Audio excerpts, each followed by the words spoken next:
ಈ ಲೈಪೋಸಕ್ಷನ್ ಆದ ನಂತರ ಡಯಟ್ ಅನ್ನೋದು ತುಂಬ ಹೇಗೆ ವರ್ಕೌಟ್ ಆಗುತ್ತೆ? ಹಾಗೆಯೇ ಈಗ ಫುಡ್ಡು ಯಾವ ರೀತಿ ತಗೋಬೇಕು ಅನ್ನುವಂಥದ್ದು? ಇಲ್ಲಿ ನಾವು ಅರ್ಥ ಮಾಡ್ಕೊಳ್ಬೇಕಾಗಿರೋದೇನು ಅಂದರೆ ನಾವು ಸೈಂಟಿಫಿಕಲಿ ಅರ್ಥ ಮಾಡ್ಕೋಬೇಕು ಒಬೆಸಿಟಿನ. ನಾವು ಯಾವಾಗ ಅದನ್ನು ಅರ್ಥ ಮಾಡ್ಕೊಳ್ತೀವೋ ಸೊಲ್ಯೂಷನ್ ಕೂಡ ನಮ್ಗೆ ಈಸಿಯಾಗಿ ಅರ್ಥ ಆಗುತ್ತೆ. ಇವಾಗ ಫಾರ್ ಎಕ್ಸಾಂಪಲ್ ನಮ್ಮ ಹೊಟ್ಟೆಯ ಭಾಗದಲ್ಲಿ ಒಂದು 1000 ಸೆಲ್ಸ್ ಫ್ಯಾಟ್ ಸೆಲ್ಸ್ ಇದೆ ಅಂತ ಇಟ್ಕೊಳ್ಳೋಣ ಅಡಲ್ಟಲ್ಲಿ. ಸೊ ಆ 1000 ಫ್ಯಾಟ್ ಸೆಲ್ಸು ಲೈಫ್ ಟೈಮಿಗೆ 1000 ಆಗೇ ಇರುತ್ತೆ. ಆದರೆ ಈ ಜೆನೆಟಿಕ್ ಒಂದು ರೀಸನಿಂದ ಏನಾಗುತ್ತೆ, 1000 ಸೆಲ್ಸು ಎಕ್ಸ್ಪ್ಯಾಂಡ್ ಆಗಿರುತ್ತೆ. ಅದು ಮೀಡಿಯಮಾಗಿ ಎಕ್ಸ್ಪ್ಯಾಂಡ್ ಆಗಿರ್ಬೋದು, ತುಂಬ ಜಾಸ್ತಿ ಎಕ್ಸ್ಪ್ಯಾಂಡ್ ಆಗಿರ್ಬೋದು, ಅದು ಡಿಫರೆನ್ಸ್ ಇರುತ್ತೆ, ಅದು ಬಿಡಿ. ಸೊ ಆ ರೀತಿ ಇರುತ್ತೆ. Number most important, number same ಇರುತ್ತೆ ಆದರೆ ಎಕ್ಸ್ಪ್ಯಾಂಡ್ ಆಗುತ್ತೆ ಅಂತ. ನಾವು ಲೈಪೋಸಕ್ಷನ್ ಮಾಡಿದಾಗ ಆಲ್ಮೋಸ್ಟ್ ಅಲ್ಲಿ ಒಂದು 80% ಅಥವಾ 85% ನಾವು ಫ್ಯಾಟನ್ನು ನಾವು ತೆಗಿತೇವೆ. ನಾವು 100% ತೆಗಿಯೋದಿಲ್ಲ, ಯಾಕಂದರೆ 100% ತೆಗಿಲೂಬಾರದು.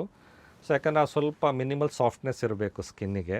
ಒಂದು ಸೂಪರ್ಫಿಷಿಯಲ್ ಒಂದು ಸ್ಕಿನ್ನಿನ ಕೆಳಭಾಗದಲ್ಲಿ ಜಸ್ಟ್ ಒಂದು ಸೂಪರ್ಫಿಷಿಯಲ್ ಫ್ಯಾಟ್ ಅಂತ ಹೇಳ್ತೀವಿ, ಅದು ಇರಬೇಕದು. ಸೊ ನಾವು ಒಂದು 10% 15% ಫ್ಯಾಟ್ ಬಿಟ್ಟು ಇನ್ನು ಉಳಿದ ಎಕ್ಸಸ್ ಫ್ಯಾಟ್ನೆಲ್ಲ ಕ್ಲಿಯರ್ ಮಾಡಿರ್ತೇವೆ. ಅಂದರೆ ಫೈನಲಿ ಅಬ್ನಾರ್ಮಲಿಂದ ನಾರ್ಮಲ್ ಅನ್ನೋದು ನಾವು ಕೊಡಲಾಗಿರುತ್ತೆ. ಇವಾಗ ಅವ್ರ ಜವಾಬ್ದಾರಿ ಏನಿರುತ್ತೆ ಅಂದರೆ, ನೀವು ಡಯಟ್ ಎಕ್ಸಸೈಸ್ ಬಗ್ಗೆ ನೀವು ಕೇಳ್ತಾ ಇದ್ರೆ ಏನಿರಬೇಕು ಸರ್ಜರಿ ಆದಮೇಲೆ ಅಂತ. ಸೊ ನಾವು ಮತ್ತು ಇದನ್ನು ಲೈಪೋಸಕ್ಷನ್ ಏನು ಹೇಳಿದೆ ಅಂದರೆ ಬರ್ಡನ್ ರೆಡ್ಯೂಸಿಂಗ್ ಟೆಕ್ನಿಕ್. ಅಂದರೆ ಇದು ಕಂಪ್ಲೀಟಾಗಿ ಅದು ಕ್ಲಿಯರ್ ಮಾಡುತ್ತೆ ಅಂತಲ್ಲ. ಸೊ ಆಲ್ಮೋಸ್ಟ್ ನಾವು ಬರ್ಡನ್ ಅನ್ನೋದನ್ನ 100 ಇರೋದನ್ನು ನಾವು ಆಲ್ಮೋಸ್ಟ್ 85ನ ಬರ್ಡನ್ನು ಕಡಿಮೆ ಮಾಡಿದ್ದೀವಿ. ಇನ್ನು 10 to 15% ಸ್ವಲ್ಪ ಫ್ಯಾಟ್ ಇದೆ. ಸೊ ಇದನ್ನು ಅವ್ರು ಏನು ಮಾಡಬೇಕು, ಮೇಂಟೈನ್ ಮಾಡಬೇಕು. ಸೊ ಅದನ್ನು ಕಂಟ್ರೋಲ್ ಮಾಡಬೇಕು, ಅದು ಎಕ್ಸ್ಪ್ಯಾಂಡ್ ಆಗಿರುತ್ತೆ. ಸೊ ಅದಕ್ಕೆ ಹೇಗೆ ಅಂತ ಹೇಳಿದ್ರೆ ಡಯೆಟ್ಟು ಮತ್ತು ಎಕ್ಸಸೈಸ್. ಇಲ್ಲಿ ನಾವು ಪ್ರಾಕ್ಟಿಕಲಿ ಮ್ಯಾನೇಜಬಲ್ ಸಿಚುವೇಶನನ್ನು ಅವ್ರಿಗೆ ಕೊಡ್ತಾ ಇದ್ದೇವೆ. ಅಂದರೆ ಮುಂಚೆ ಅವ್ರಿಗೆ ಅಷ್ಟೊಂದು ಒಬೆಸಿಟಿ ಇದ್ದಾಗ 2 hours 3 hours ಎಕ್ಸಸೈಸ್ ಮಾಡಬೇಕಿತ್ತು, ಅಷ್ಟೊಂದು ಬೇಡ. ಒಂದು ಹಾಫ್ ಆನ್ ಅವರ್ ಎಕ್ಸಸೈಸ್ ಏನೇ ಇರ್ಬೋದು ಡೈಲಿ ಫಾರ್ ಎನರ್ಜಿ ರೀಸನ್ಸ್ಗೆ ಮತ್ತು ಮೇಂಟೆನೆನ್ಸ್ ರೀಸನ್ಗೆ ಒಂದು ಹಾಫ್ ಆನ್ ಅವರ್ ಎಕ್ಸಸೈಸು. ಇನ್ನು balanced diet, of course balanced diet ಅಂತ ನಾವು ಇವಾಗ ನಮಗಿನ್ನ ಚೆನ್ನಾಗಿ ಎಲ್ರಿಗೂ ಗೊತ್ತಿರುತ್ತೆ. ಯಾಕಂದರೆ ಇಂಟರ್ನೆಟ್ ಇನ್ಫಾರ್ಮೇಷನಲ್ಲಿ ಎಲ್ಲರೂ ಅವ್ರಿಗೆ ಐಡಿಯಾ ಇರುತ್ತೆ. ಅಂದರೆ ಪ್ರೋಟೀನ್ ಹೆಚ್ಚಿಗೆ ತಗೋಬೇಕು, ಅಥವಾ ಒಂದು 60% ಆಫ್ ದ ಡಯೆಟ್ಟು ಒಂದು ಪ್ರೋಟೀನ್ ಇರಬೇಕು, ಫೈಬರ್ ಇರಬೇಕು. ಸೊ ಒಂದು 20% ಮಾತ್ರ ಫ್ಯಾಟ್ ಇರಬೇಕು, ಅಥವಾ 20% ಕಾರ್ಬೋಹೈಡ್ರೇಟ್, ಕಾಂಪ್ಲೆಕ್ಸ್ ಕಾರ್ಬೋಹೈಡ್ರೇಟ್ ಇರಬೇಕು ಅನ್ನೋದು ಎಲ್ರಿಗೂ ಆಲ್ಮೋಸ್ಟ್ ಗೊತ್ತಿರುತ್ತೆ. ಆ ಬ್ಯಾಲೆನ್ಸ್ ಡಯಟನ್ನು ಫಾಲೋ ಮಾಡೋದು, ಮತ್ತು ಈ ಒಂದು ಹಾಫ್ ಆನ್ ಅವರ್ ಎಕ್ಸಸೈಸ್. ಯಾಕಂದರೆ ಹಾಫ್ ಆನ್ ಅವರ್ ಎಲ್ಲರೂ ಮಾಡ್ಬೋದು. ಇವಾಗ ನಾವು ರೆಡ್ಯೂಸ್ ಮಾಡೋದೇ ಎಲ್ಲರಿಗೂ ಕಷ್ಟ, ಆದರೆ ಮೇಂಟೈನ್ ಮಾಡೋದು ಈಸಿ. ಸೊ ಹಾಗಾಗಿ ನಾವು ಅವ್ರಿಗೆ ಹೆಲ್ದಿ ಲೈಫ್ ಸ್ಟೈಲ್ ಬಗ್ಗೆ ಒಂದು ಅಫ್ಕೋರ್ಸ್ ಒಂದು ಅವೇರ್ನೆಸ್ಸನ್ನು ಕ್ರಿಯೇಟ್ ಮಾಡಿರ್ತೀವಿ. ಆಲ್ರೆಡಿ ಫಾಲೋ ಮಾಡ್ತಾ ಇರ್ತಾರೆ ಕೆಲವರು. ಇಲ್ಲದೇ ಇರೋರಿಗೆ ನಾವು ಅಫ್ಕೋರ್ಸ್ ಇದನ್ನು ನೀವು ಮೇಂಟೈನ್ ಮಾಡೋ ಅವಶ್ಯಕತೆ ಇರುತ್ತೆ ಅಂತ ಹೇಳಿ. ಇಲ್ಲ ಅಂತ ಹೇಳಿದ್ರೆ ನಾವು ಇವಾಗ ಏನಾಗುತ್ತೆ ಅಂದರೆ, ನಾವು ಮಾಡಿರೋ ಒಂದು ಲೈಪೋಸಕ್ಷನ್ ಜಾಗದಲ್ಲಿ ಖಂಡಿತ ಯಾವತ್ತೂ ಅದು ವಾಪಸ್ ಬರೋಲ್ಲ ಫ್ಯಾಟು. ಆದರೆ ಅವ್ರು ನೆಗ್ಲೆಕ್ಟ್ ಮಾಡಿದ್ರು ಅಂತ ಇಟ್ಕೊಳ್ಳೋಣ, ಬೇರೆ ಕಡೆ ಫ್ಯಾಟ್ ಅಕ್ಯುಮುಲೇಟ್ ಆಗುತ್ತೆ. ಅಂದರೆ ತೈಸಲ್ಲಿ ನಾವು ಅಬ್ಡೋಮನಲ್ಲಿ ತೆಗೆದಿರೋ ತೈಸಲ್ಲಿ ಬರ್ಬೋದು, ಆರ್ಮ್ಸಲ್ಲಿ ಬರ್ಬೋದು. ಸೊ ನಾವು ಕೊಟ್ಟಿರೋ ಒಂದು ಪರ್ಮನೆಂಟಾಗಿ ಇದ್ದು ಬೇರೆ ಕಡೆನೂ ಅವರಿಗೆ ಫ್ಯಾಟ್ ಅಕ್ಯುಮುಲೇಟ್ ಆಗದೇ ಇರಲಿ ಅಂತ ಈ ರೀತಿ ಡಯಟ್ ಮತ್ತು ಎಕ್ಸಸೈಸ್ ಬಗ್ಗೆ ಕೆಲವು ಅಡ್ವೈಸ್ಗಳನ್ನ ಕೊಡಲಾಗುತ್ತೆ. ಈಗ ಲೈಪೋಸಕ್ಷನ್ ಬಗ್ಗೆ ಎಲ್ಲನೂ ಸಾಕಷ್ಟು ವಿವರವಾಗಿ ತಿಳಿಸ್ಕೊಟ್ರಿ. ಆ್ಯಂಡ್ ಇನ್ನೊಂದು ಏನಂತಂದರೆ, ಈಗ ನೀವು ಕೊಬ್ಬನ್ನು 100% ತೆಗಿಯಲ್ಲ ಅಂತ ಹೇಳಿದ್ರಿ. ಬೊಜ್ಜನ್ನು ಒಬ್ಬ ಮನುಷ್ಯನಲ್ಲಿ ಒಂದಿಷ್ಟು ಪರ್ಸೆಂಟೇಜ್ 15 ಅಥವಾ 20% ಬೇಕೇ ಬೇಕು ಅಂತ ಹೇಳಿದ್ರಿ. ಈಗ ಕಾಮನ್ ಆಗಿ ಈ ಯಾವ ಏಜ್ ಅವ್ರಿಗೆ ಎಷ್ಟು ಪರ್ಸೆಂಟೇಜ್ ಕೊಬ್ಬಿರಬೇಕು, ಅಂದರೆ ಬೊಜ್ಜನ್ನೋದು ಇರಬೇಕು ಅಂತ? ಅಲ್ಲ, ಇದು ಒಂದೊಂದು ಏನಂದರೆ, ಕೆಲವರು ಮಸ್ಕ್ಯುಲರ್ ಆಗೂ ಇರ್ತಾರೆ ಬಿಡಿ. ಅದನ್ನು ಅಂದರೆ ಹೇಳಿದ್ರೆ ಈ ಆಲ್ಮೋಸ್ಟ್ ಆ 15-10% ಫ್ಯಾಟನ್ನು ಕೂಡ ಚೆನ್ನಾಗಿ ಕರಗಿಸ್ಬಿಟ್ಟಿರ್ತಾರೆ. ಸೊ ಅವ್ರು ಮಸ್ಕ್ಯುಲರ್ ಆಗಿರ್ತಾರೆ. ಅಂದರೆ ಕೆಲವರು ತುಂಬ ಇಂಟ್ರೆಸ್ಟ್ ತೊಗೊಂಡು ಆ ಬಾಡಿನ ಅವ್ರ ಒಂದು ಶೇಪ್ ಅವ್ರಿಗೆ ಇಂಟ್ರೆಸ್ಟ್ ಇರುತ್ತೆ, ಅದು ಬಾಡಿ ಒಂದು ಶೇಪ್ ಈ ಥರ ನಾವು ತೊಗೊಳ್ಬೇಕು, ಒಂದು ಮಸ್ಕ್ಯುಲರ್ ಆಗಿರಬೇಕು ಅಂತ ಹೇಳಿ. ಮಸ್ಕ್ಯುಲಾರ್ ಅಂತ ಹೇಳಿದ್ರೆ ಈವನ್ ಆ 10 to 20% ಫ್ಯಾಟೂ ಇರಲ್ಲ ಅಂತ. ಸೊ ಅಂದರೆ ನೀಟಾಗಿ ಮಸಲ್ ವಿಸಿಬಿಲಿಟಿ ಇರುತ್ತೆ. ಸೊ ಅಂದರೆ ನಮಗೆ ಈ 10 to 50% ಬೇಕೇ ಬೇಕು ಅಂತ ಅಲ್ಲ, ಬಟ್ ಎಸ್ಪೆಷಲಿ ಫೀಮೇಲ್ಸ್ಗೆ ಇರ್ಬೋದು ಅಥವಾ ಯಾರಿಗೇ ಆಗಲಿ ಆ ಒಂದು ಸ್ಮೂತ್ ಒಂದು ಲುಕ್ಕಿಗೆ, ಅದೊಂದು ಸಾಫ್ಟ್ನೆಸ್ಸಿಗೆ ಸೊ ಒಂದು ಸ್ವಲ್ಪ 10 to 15% ಫ್ಯಾಟ್ ಇರೋದು ಓಕೆನೇ. ಬಟ್ ಅದು ಕಡಿಮೆ ಮಾಡಿದ್ರೂ ಓಕೆ, ಅಥವಾ ಅಟ್ಲೀಸ್ಟ್ ಅಷ್ಟು ಮೇಂಟೈನ್ ಮಾಡಿದ್ರೂ okay. Anything excess is once again obesity. So ಆ ಥರ ಇರುತ್ತೆ. ಓಕೆ, ಅಂದರೆ ಇಷ್ಟೇ ಏಜ್ ಕ್ಯಾಟಗರಿಗೆ ಇಷ್ಟು ಇರಲೇಬೇಕು ಅಂತ ಏನು ಮ್ಯಾಂಡೇಟ್ರಿ ಇಲ್ಲ, ಆ ಥರ ನಮ್ಮಲ್ಲಿ ಎಲ್ಲೂ ಇರೋದಿಲ್ಲ ಆ ಥರ. ಸೊ ಒಂದು ಈ ಥರ ಕೆಲವು ಯೋಚನೆ ಮಾಡ್ತಾ ಇರ್ತಾರೆ. ಅಂತ ಹೇಳಿದ್ರೆ ಈ ಹೈಟಿಗೆ ಈ ವೇಟ್ ಇರಬೇಕು ಅನ್ನೋದು ಕೂಡ ಕೆಲವರು ಯೋಚನೆ ಮಾಡ್ತಾ ಇರ್ತಾರೆ. ಸೊ ನಾನು ಒಂದು 5-10 ಇದ್ದೀನಿ. ಸೊ ನನಗೆ ಒಂದು ಆವ್ರೇಜ್ ಒಂದು 75 ಮೇಂಟೈನ್ ಮಾಡಬೇಕು ಅಂತಲೇ ಕೆಲವು ಟಾರ್ಗೆಟ್ ಇಟ್ಕೊಂಡು ಮೇಂಟೈನ್ ಮಾಡ್ತಿರ್ತಾರೆ. ಬಟ್ ನಮ್ಮ ಪ್ರಕಾರ ಅಥವಾ ಸೈಂಟಿಫಿಕಲಿ ಪ್ರಕಾರ ಅದು ಸರಿಯಲ್ಲ ಅಂತ ಹೇಳ್ಬೋದು. ಇವಾಗ 5.10 ಇರೋರೆ ಒಂದು ಮಸ್ಕ್ಯುಲರ್ ಆಗಿದ್ದಾಗ ಲೈಕ್ ಬಾಡಿ ಬಿಲ್ಡರ್ಸ್ ಅಂತ ಇಟ್ಕೊಳ್ಳೋಣ. ಸೊ ಅವರು 120 kgs ಇರ್ತಾರೆ. ಸೊ ನಾವು ಅವ್ರದ್ದು ಅನ್ಹೆಲ್ದಿ ಬಾಡಿ ಅಥವಾ ಅನ್ಹೆಲ್ದಿ ಪರ್ಸನ್ ಅಂತ ನಾವು ಹೇಳೋಕ್ಕಾಗೋದೇ ಇಲ್ಲ. ಸೊ ಇಲ್ಲಿ ಅದೇನು ಕಾನ್ಸೆಪ್ಟ್ ಇದೆ ಹೈಟಿಗೆ ಇಷ್ಟು ವೇಟ್ ಅನ್ನೋದು ದಟ್ ಈಸ್ ನಾಟ್ ಕರೆಕ್ಟ್ ಅಂತ ಓವರಾಲ್ ಆಗಿ ಹೇಳ್ಬೋದು. ಅದೊಂದು ರಫ್ ರೆಫರೆನ್ಸ್ ಅಂತ ಹೇಳ್ಬೋದು ಅಷ್ಟೇ ಹೊರತು ಆ ಸ್ಟ್ರಿಕ್ಟ್ ರಿಜಿಡ್ ಒಂದು ಗೈಡೆನ್ಸ್ ಅಂತ ನಾವು ಹೇಳೋಕ್ಕಾಗಲ್ಲ. ಅಷ್ಟೇ ಇದ್ರೆ ನಮಗೆ ಕರೆಕ್ಟ್ ಆಗಿರುತ್ತೆ, ನಾವು ಹೆಲ್ತಿ ಆಗಿರ್ತೀವಿ ಅಂತ ಕೆಲವರು ಅನ್ಕೊಂಡ್ಬಿಡ್ತಾರಲ್ಲ. ಇಲ್ಲ ಅದು ಡೆಫಿನೆಟ್ಲಿ ಆ ರೀತಿ ಇರಲ್ಲ. ಸೊ ಅಫ್ಕೋರ್ಸ್ ಓವರಾಲ್ ಒಂದು ಬಾಡಿ ಒಂದು ಕಾಂಟೂರ್ಡ್ ಆಗಿರಬೇಕು, ಶೇಪಲ್ಲಿ ಇರಬೇಕು, ಯಾವುದೇ ಎಕ್ಸಸ್ ಫ್ಯಾಟ್ ಇರಬಾರದು ಅನ್ನೋದು important. Not only outside but also inside the body, like ಅಂದರೆ ಫ್ಯಾಟಿ ಲಿವರ್ ಇರ್ಬೋದು ಅಥವಾ ಬೇರೆ ಕೆಲವು ಹೆಚ್ಚಿಗೆ ಕೊಲೆಸ್ಟ್ರಾಲ್ ಅಂತ ಹೇಳ್ತೀವಿ ಅದನ್ನು ಬ್ಲಡ್ಡಲ್ಲಿ.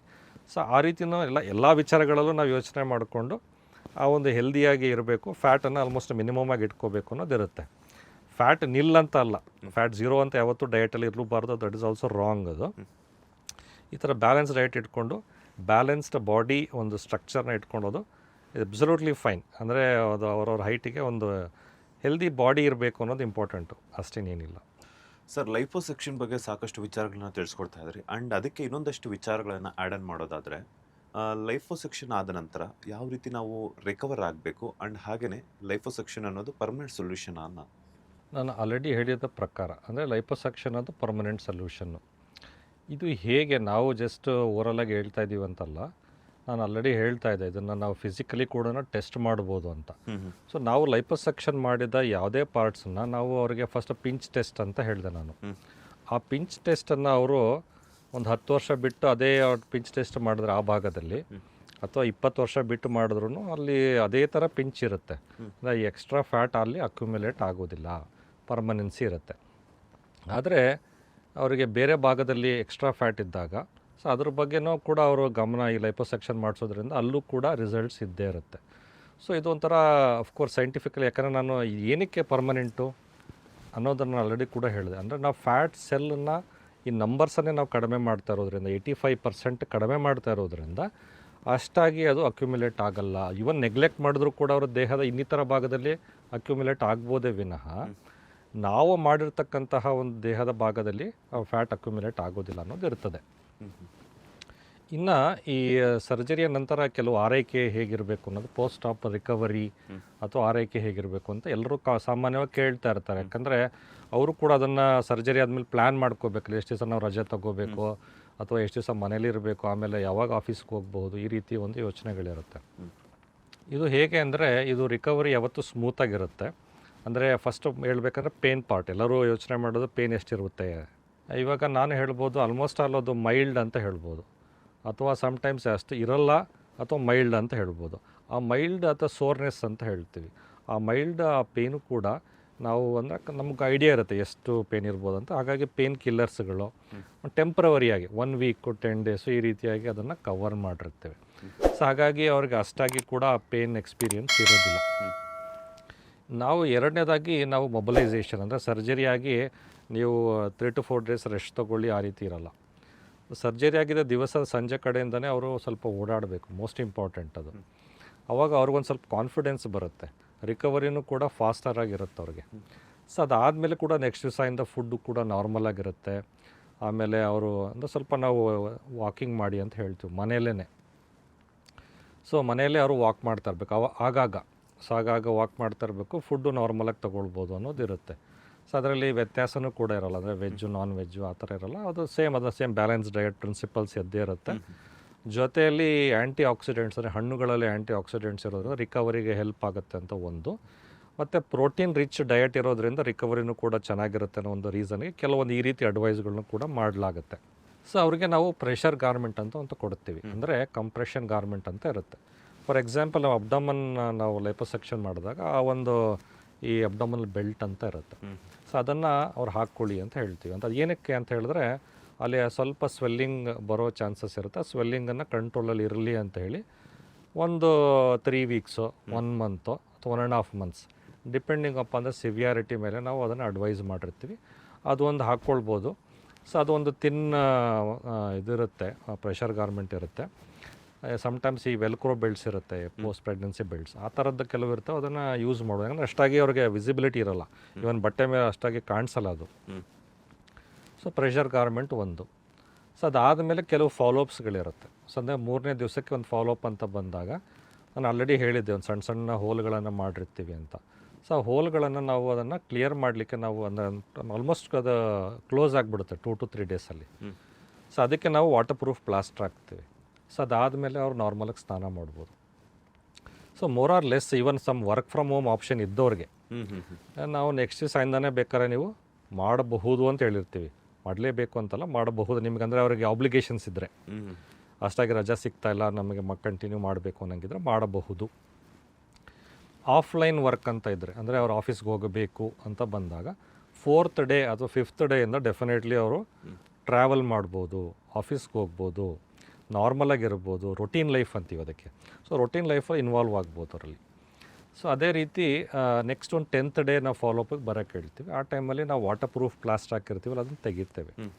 ಸೊ ತೆಗೆದಾಗ ಆಲ್ಮೋಸ್ಟ್ ಆ ಹೋಲ್ಸ್ಗಳು ಕೂಡ ಹೀಲ್ ಆಗಿರುತ್ತೆ. ಸೊ ಅದು ಹೀಲ್ ಆದಮೇಲೆ ನಾವು ಅವ್ರಿಗೆ ಈ ಮಸಾಜ್ ಮಾಡ್ಕೊಳ್ಳಿ ಅಂತ ಹೇಳ್ತೀವಿ. ಲಿಂಫ್ಯಾಟಿಕ್ ಮಸಾಜ್ ಅಂತ ಇರುತ್ತೆ. ಇದು ಏನಕ್ಕೆ ಅಂದರೆ ನಾವು ಈ ಲೈಪೋಸೆಕ್ಷನ್ ಮಾಡಿದಾಗ ಫ್ಯಾಟಿನ ಜೊತೆಯಲ್ಲಿ ಈ ಡ್ರೈನೇಜ್ ಸಿಸ್ಟಮ್, ಲಿಂಫ್ಯಾಟಿಕ್ ಸಿಸ್ಟಮು ಕೂಡ ಸ್ವಲ್ಪ ತೊಂದರೆ ಆಗಿರುತ್ತೆ.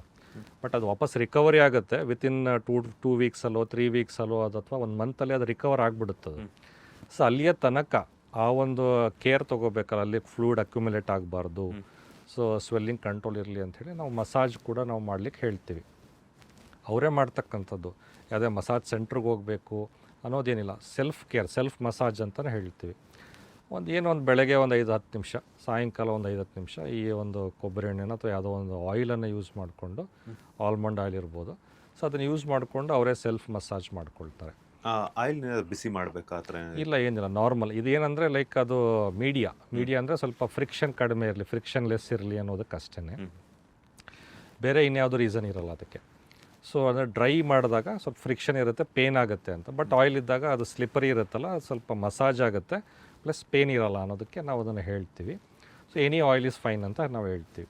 So oil massage, self massage, ಅದಾದಮೇಲೆ ಅವ್ರು ಸ್ನಾನ ಮಾಡ್ಬೋದು. ಸೊ ಅದೇ ರೀತಿ ಸಾಯಂಕಾಲ ಒಂದು 2 times a day, ಒಂದು 10 minutes ಈಚ್ ಆ ಥರ ಹಂಗೆಲ್ಲ ಮಾಡ್ಕೊಳ್ಳೋದು. ಅಂದರೆ ಫಾರ್ ಎಕ್ಸಾಂಪಲ್ ಅದೊಂದು 1 month ಅಥವಾ 2 monthsಗೆ ನಾವು ಡಿಪೆಂಡಿಂಗ್ ಅಪಾನ್ ದ ಸಿವಿಯಾರಿಟಿ ನಾವು ಅಡ್ವೈಸ್ ಮಾಡ್ತೇವೆ. ಸೊ ಅದನ್ನು ಕೂಡ ಅವ್ರು ಮಾಡ್ಕೊಳ್ಬೋದು. ಇನ್ನು ನೆಕ್ಸ್ಟು ಇಂಪಾರ್ಟೆಂಟ್ ಕ್ವಶನ್ ಅವ್ರು ಕೇಳೋದೇನು ಅಂದರೆ, ಯಾವಾಗ ನಾವು ಎಕ್ಸಸೈಸ್ ಮಾಡ್ಬೋದು, ಯಾವಾಗ ಜಿಮ್ಗೆ ಹೋಗ್ಬೋದು ಅಂತ. ಯಾಕಂದರೆ ಆಲ್ಮೋಸ್ಟ್ ಅಲ್ಲಿ ಎಲ್ಲರೂ ಅದನ್ನು ಅಭ್ಯಾಸ ಮಾಡ್ಕೊಂಡಿರ್ತಾರೆ. ಬಟ್ ಅದು ಇದ್ರೂ ಅವ್ರಿಗೆ ಅದು ಕಡಿಮೆ ಮಾಡ್ಕೊಳ್ಳೋಕ್ಕಾಗಿರಲ್ಲ, ಬಟ್ ಅಭ್ಯಾಸ ಇರುತ್ತೆ ಅವ್ರಿಗೆ. ಸೊ ಅಷ್ಟೇ ಅವ್ರಿಗೆ ಇಂಟ್ರೆಸ್ಟಿಂಗ್ ಇರುತ್ತೆ. ಸೊ ಅವ್ರಿಗೆ ನಾವೇನು ಹೇಳೋದು ಅಂದರೆ, ಅಫ್ಕೋರ್ಸ್ ಆಫ್ಟರ್ 1 month ಆಗಿದ ಮೇಲೆ ಅವರು ಜಿಮ್ಗೆ ಹೋಗ್ಬೋದು, ಎಕ್ಸಸೈಸ್ ಮಾಡ್ಬೋದು, ಎಲ್ಲ ಥರದ ಆ್ಯಕ್ಟಿವಿಟೀಸು ಮಾಡ್ಬೋದು. ಏನೋ ಸ್ಪೋರ್ಟ್ಸ್ ಇರ್ಬೋದು, ಎಲ್ಲ ಆ್ಯಕ್ಟಿವಿಟೀಸು ಮಾಡ್ಬೋದು ಅವರು. ಸೊ ಮೋರ್ ಆರ್ ಲೆಸ್ ಇವಾಗ ನಾವು ಟೆಂಪ್ರವರಿ ರಿಕವರಿ ಇಶ್ಯೂಸ್ ಅಂತ ಕೆಲವು ಇರ್ತದೆ. ಅಂದರೆ ಸ್ವಲ್ಪ ಸ್ವೆಲ್ಲಿಂಗು, ಸ್ವಲ್ಪ ಹಾರ್ಡ್ನೆಸ್ಸು, ಮತ್ತು ಒಂದು ಸ್ವಲ್ಪ ಈ ನಮ್ನೆಸ್ ಅಂತ ಹೇಳ್ತೀವಿ, ಸೆನ್ಸೇಷನ್ ಸ್ವಲ್ಪ ಕಡಿಮೆ ಏರುಪೇರು ಅಂತ ಹೇಳ್ತೀವಿ. ಸೊ ಇದೆಲ್ಲನೂ ಕೂಡ ತಾನಾಗಿಯೇ with the massage and pressure ಗಾರ್ಮೆಂಟಿಂದ ಒಂದು ವಿತಿನ್ 1 or 2 monthsಲ್ಲೇ ಅದನ್ನು ಆಲ್ಮೋಸ್ಟ್ ನಾರ್ಮಲ್ ಬರುತ್ತೆ. ಸಾಫ್ಟ್ನೆಸ್ ಇರುತ್ತೆ, ಸ್ಮೂತ್ನೆಸ್ ಇರುತ್ತೆ, ಮತ್ತು ಅದು ಆಫ್ಟರ್ ಕೇರ್ ಅಷ್ಟೊಂದು ಇರೋಲ್ಲ. ಆಮೇಲೆ ನಾರ್ಮಲಾಗಿ ಬಿಟ್ಬಿಡ್ಬೋದು, ಅದು ಪಾಡಿಗೆ ಅದು ನೀಟಾಗಿ ಅದು smooth and soft and normal natural ಆಗೇ ಇರುತ್ತೆ, ಮೇಂಟೈನ್ ಆಗುತ್ತೆ ಹಾಗೇನೆ. ಲೇಟೆಸ್ಟ್ ಹಾಗೂ ಇಂಟ್ರೆಸ್ಟಿಂಗ್ ಸುದ್ದಿಗಳಿಗಾಗಿ ಬಾಸ್ ಟಿವಿ ಕನ್ನಡ ಚಾನೆಲ್ನ ಸಬ್ಸ್ಕ್ರೈಬ್ ಮಾಡಿ, ಹಾಗೆಯೇ ಬೆಲ್ ಐಕಾನ್ ಪ್ರೆಸ್ ಮಾಡಿ. ಇದರ ಜೊತೆಗೆ ಫೇಸ್ಬುಕ್, ಇನ್ಸ್ಟಾಗ್ರಾಮ್, ಎಕ್ಸ್ನಲ್ಲೂ ಮಿಸ್ ಮಾಡದೆ ಫಾಲೋ ಮಾಡಿ.